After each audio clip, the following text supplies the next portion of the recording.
You're not a mediator now, Ed, because Really? in the interests of self-indulgence, this was aired on Channel 9 News earlier tonight.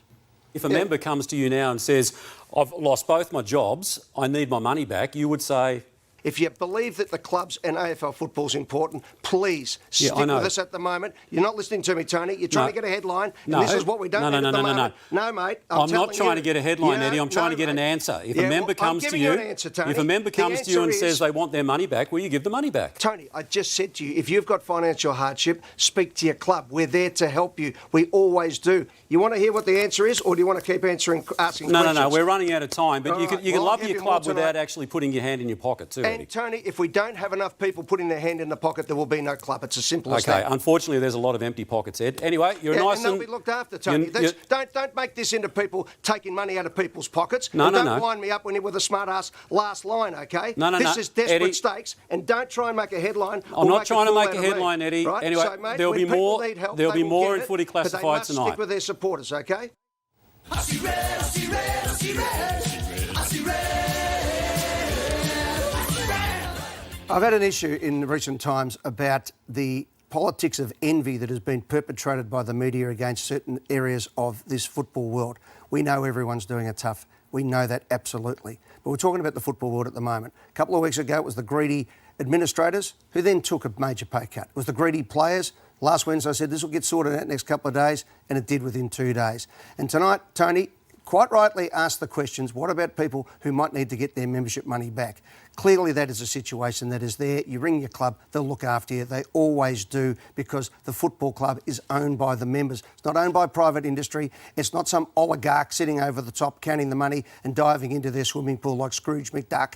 It's all money. Everything is in there to try and keep this place going at the moment. So to Tony's point, yeah, there are people who are going bad at the moment, but if people pull out of membership, say at the Collingwood Football Club, I'll tell you what ends up happening.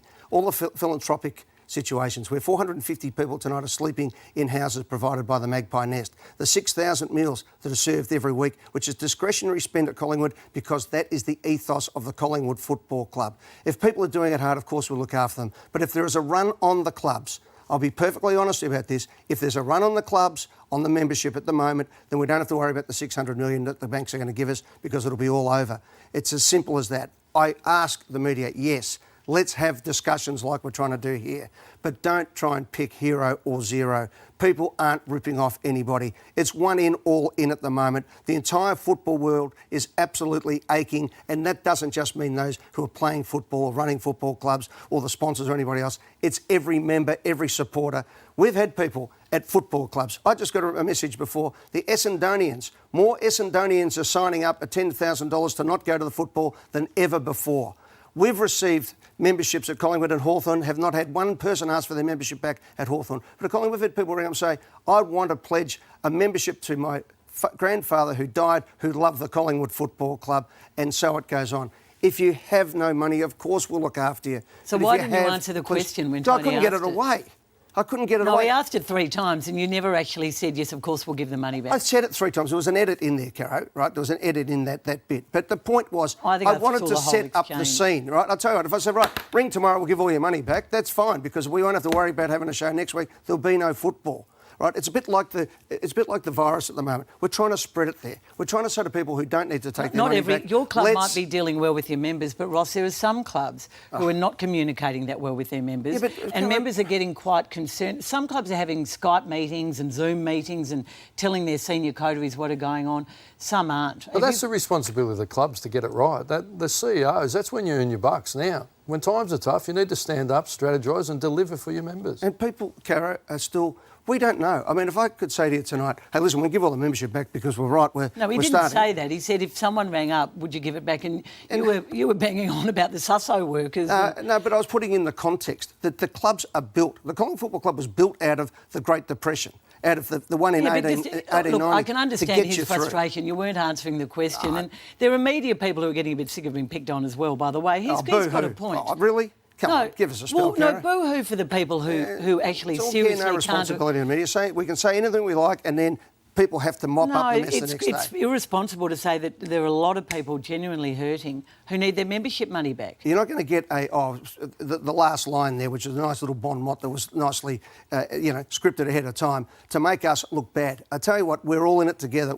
Everybody is working hard. We want our members, our supporters, to get through this as much as we possibly can. What do you reckon some clubs aren't doing? Because we don't know yet, Caro. We don't know whether we're going to have a membership to get away this year. We don't know if this year's gone. We don't know if next year's gone. We don't know the situation. But if people have put their money in and they can leave it there, please leave it.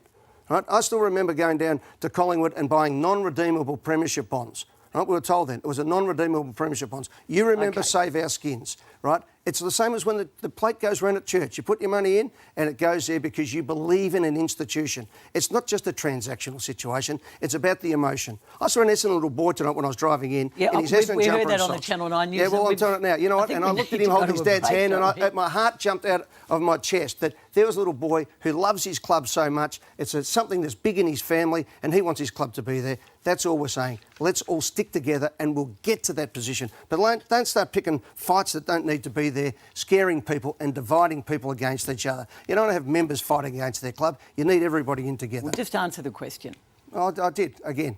But, people don't want to ask questions. I'll tell you what happens in a lot of these questions, Gareth. And I find myself in the bizarre situation where I have to throw to the break, which I've never been allowed to do. My point is Coming up after this... Ask a question you want an answer for, after this not to cause another argument.